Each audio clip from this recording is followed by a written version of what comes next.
We continue our quest to preview every World Cup team one a day until the World Cup actually gets here. Day 22 brings us to Japan. And I'm going to tell you something right now. I'm going to get myself in more trouble in this video than I am going to get myself in any of the videos I'm going to make. Because this Japanese team can win this World Cup. 100%. I know I'm like an eternal, the flame always burns optimist when it comes to these teams. The best team that is not in South America or Europe is Japan. That is my like professional, I'm addicted to international football, results-based opinion.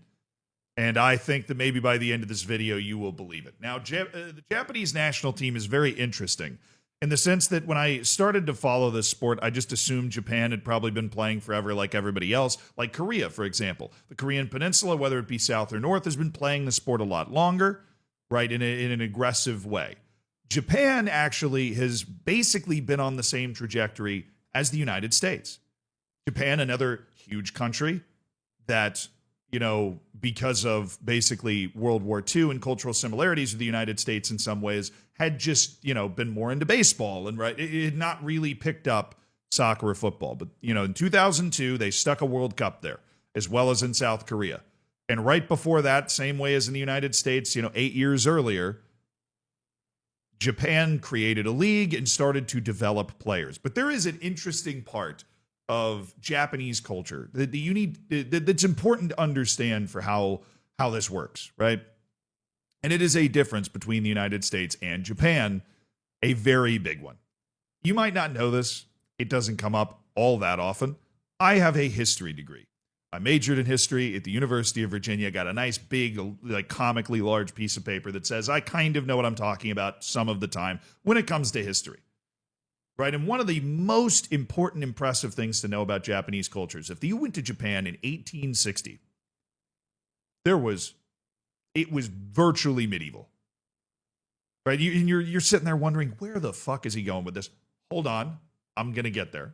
Commodore Perry, famously, a little gunboat diplomacy forced Japan to open, and the Japanese realized that being isolationist, they were going to end up way behind in technology and completely screwed. And so from mid to late 1800s to the early 1900s, the Japanese went from a basically feudal society to being able to beat a major European power in a war. When they sauced and tossed the Russian Empire in a war that stunned the entire world when they went, wait, Japan can do that. Oh, we had no idea. How did they do that? Well, they did it by bringing in people that knew things. They brought in Prussians. If you know your history at the time, the Prussians were the best military in the world. What became Germany, right? The northern part of what became Germany. Whatever. I don't have time to explain all of this to you. This is a World Cup preview, but worth looking into. They brought in the experts in that field. This is something that the Japanese do very, very well. They can change their whole society. They've done it multiple times in their history so quickly.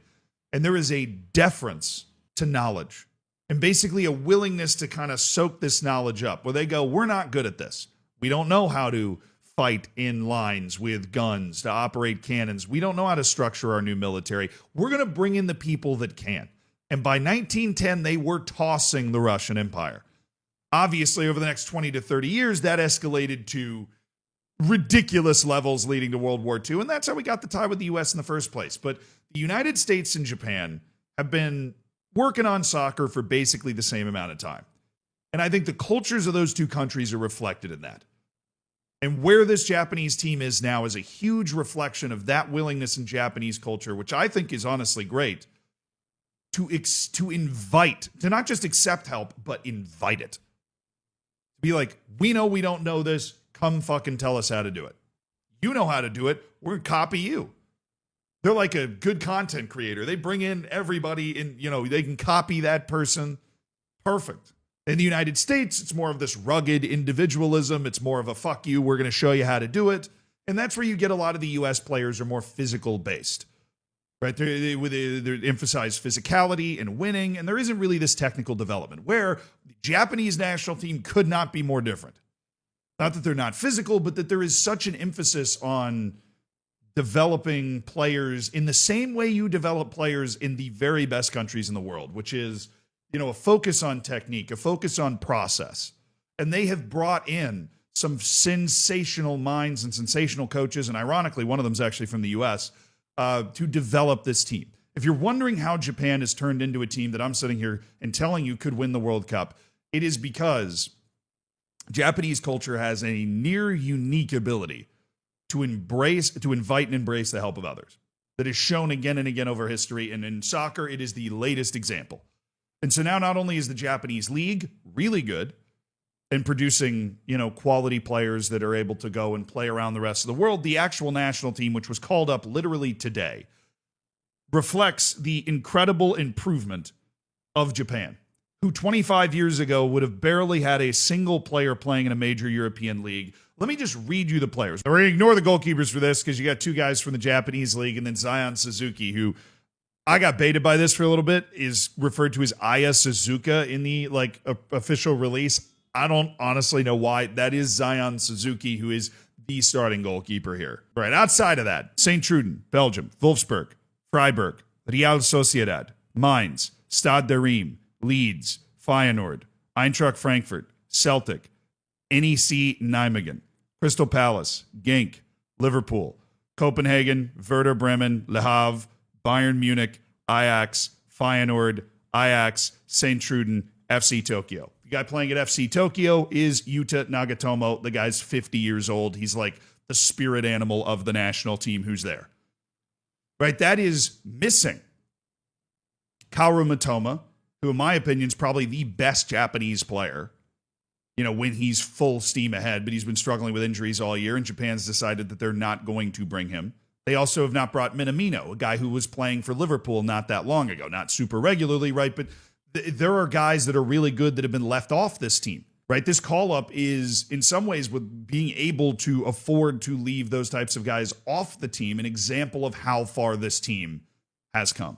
But let's get into the actual results. Why am I such a big believer in this? Well, in the last two World Cups, the Japanese have made it to the round of 16. In fact, in 3 of the last 4 World Cups, they have made it to the round of 16. It's actually the same record as the United States.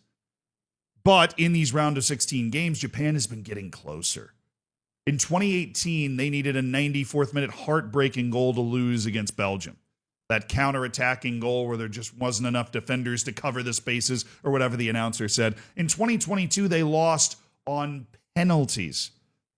Heartbreaking penalty shootout where they were actually it was one of the worst penalty shootouts I've ever seen. The Japanese literally could not hit the broadside of a barn, collapsed in on themselves in that penalty shootout against Croatia like a dying star, who would then go on to beat Brazil on penalties in the next round to make their second consecutive World Cup semifinal, which for Croatia is just absolutely ridiculous. It's an amazing performance. But they have done everything but make a World Cup quarterfinal. Everything. In the Asian Cup, they have struggled to actually be able to punch through, but since 1992 when they won their first one, they have been the best team in Asia. Right? Qatar is on this weird run of back-to-back Asian championships. And as such, I don't really know how to judge the fact that, Japan ends up out. Like the Asian Championship seems to be some sort of fucking fever dream. The final was Qatar against Jordan, despite the fact that there's, all these decent teams in Asia that didn't find a way to actually be relevant in that. But the team they lost to was Iran. Right? It was not like they went and lost to some podunk team. They didn't lose to Bahrain. They didn't lose to Syria. No offense to either of those nations, right?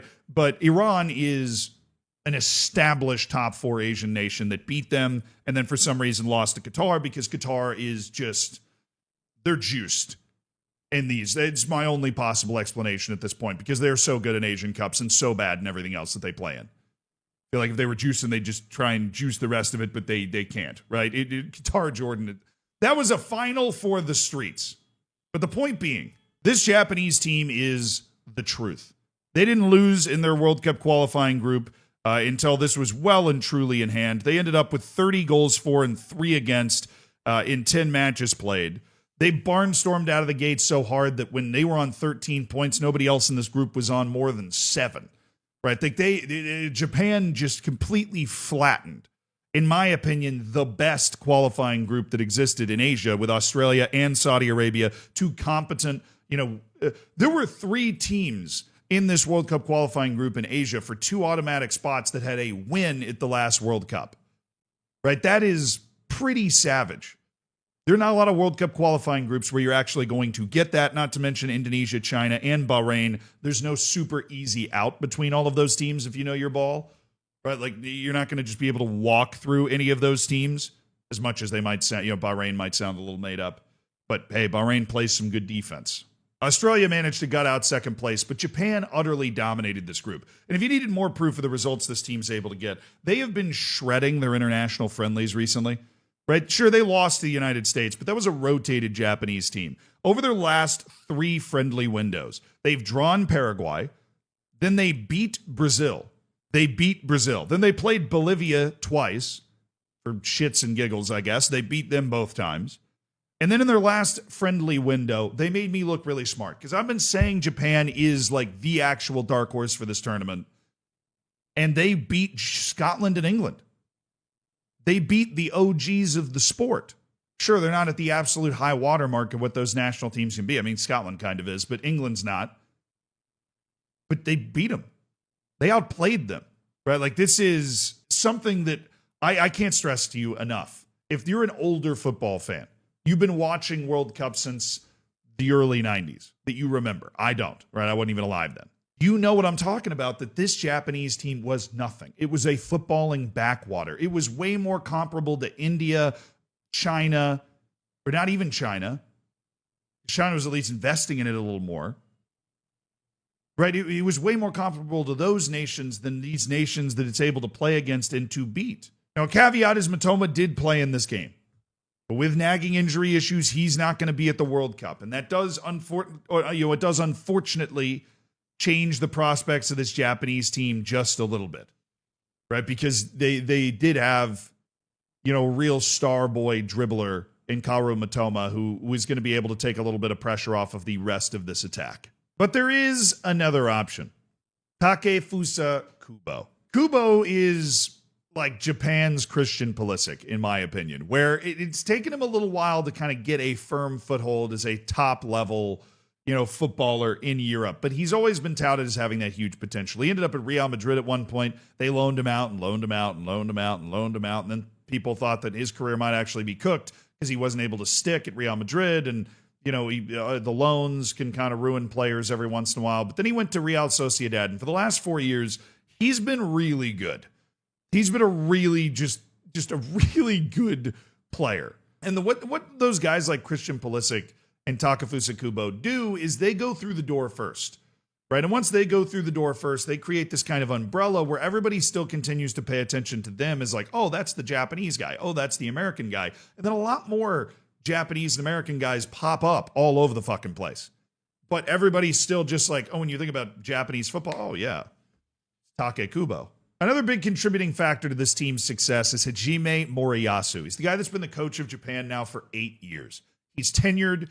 And when you've been a coach for a national team for 8 years, your familiarity with the national team pool is immense, right? And so I trust his call-ups more than I would trust the call-ups of somebody that kind of just got there, or maybe this is their first cycle, right? He knows what's going to be best for his team. He knows what's going to be able to help his team win. And most importantly, he's been the guy that's been guiding them to these round of 16 trips. And he knows what it takes not only to get there, but what it takes to be able to compete at that level. And they're not going to be afraid or nervous anymore. I mean, you're going to be nervous because it's the World Cup, but they're not going to be nervous because of the stage, because they know they can play there and they know they belong there. And having Hajime Moriyasu as the manager is going to contribute to that. Now, for how this team's going to line up, in both of their friendlies against Scotland and England, we saw this team go with a 4-3 or a 3-4-3, right? It was basically back 5. You throw the wing backs up there, and then 2 midfielders. And then they go with what's basically like 2 attacking midfielders, at least according to the way Flash Scores got them lined up, kind of those half-space wingers basically, and a forward in the middle. And there's a lot of versatility and fluidity in terms of where they want these guys to play. But it's a style that they've been using for a while. This is their final World Cup qualifying match against Indonesia, and they're using basically this style. Right, and they've got guys like Take Kubo and Daichi Kamada playing in the half-space winger roles, and this is without Kaoru Mitoma being in the team here. Now, in the midfield, there is somebody listed on the team that's going to be able to help out a lot. Wataru Endo. He's been struggling with injuries, but he's going to be able to get back into the team. And we can see that, a year ago when he was fit, this is a guy that anchors a midfield pairing. And he's somebody that plays at a real world-class level with Liverpool. So that's definitely somebody that they would want to... a victory on the health front, considering they've taken an L on the health front as well. The key to the defense is going to be Hiroki Ito. Right, Hiroki Ito is somebody that if you watch the Champions League, you're like, oh, this guy doesn't play for Bayern at all. But then when you actually look at when he plays, Hiroki Ito has basically been a Bundesliga monster for Bayern Munich, right? He allows the quintessential top line of Bayern Munich to play in the Champions League while being a guy that shoulders the load and plays a good number of matches in the league, particularly recently. So he's going to be in form. And in case you've been paying attention to the league this season, Bayern Munich in said league has been virtually untouchable. They have 27 wins in 33 matches. So Hiroki Ito is somebody that can play at a super high level. And there have always been certain weaknesses in a team like Japan in the past, but those weaknesses it feels like they don't exist anymore because they've got guys that play at this level on every level of the team. Even going up to striker, there's players that you like all over the place. If you're looking for a breakout, I'm going to give you one. Ayase Ueda. Okay, Ayase Ueda started one of the two games and subbed in the other in the Scotland-England tilt in March. He is the top goal scorer in the Dutch league. Right, is the time of this recording, he's got 25 goals this year for Feyenoord. Right, and there's a solid number of these players that play in the lowlands up there in Belgium and in the Netherlands. Watanabe, who seems like a lock to play on the defense. He's a guy that plays at Feyenoord as well. But Ayase Ueda is potentially the answer to the question: who's going to be the starting striker on this team?